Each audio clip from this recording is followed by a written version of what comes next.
সরকারি বিভিন্ন প্রকল্পের কাজের অগ্রগতির পর্যালোচনা করতে শুক্রবার রিভিউ মিটিং করল মালদা জেলা প্রশাসন। জেলা শাসক নিতিন সিংহানিয়ার উপস্থিতিতে রিভিউ মিটিং অনুষ্ঠিত হল মালদা জেলা প্রশাসনিক ভবনের কনফারেন্স রুমে। রিভিউ মিটিংয়ে জেলা শাসক ছাড়া উপস্থিত ছিলেন অতিরিক্ত জেলা শাসক পীযূষ সালঙ্কে সহ অন্যান্য প্রশাসনিক আধিকারিকেরা। সেখানে জেলা শাসক নিতিন সিংহানিয়া বিভিন্ন ব্লক ধরে ধরে সরকারি বিভিন্ন প্রকল্পের কাজের অগ্রগতি সম্পর্কে খোঁজ খবর নেন।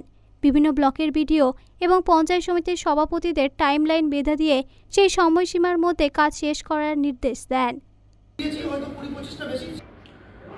প্রত্যেক মাসে আমাদের ডেভেলপমেন্ট রিভিউ মিটিং হয় বিভিন্ন ব্লকস এবং পঞ্চায়েত সমিতিকে নিয়ে।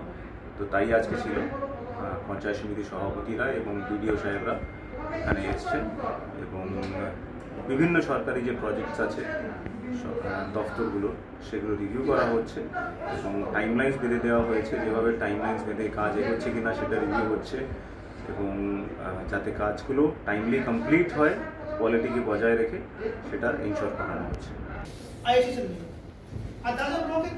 মালদা টুডে।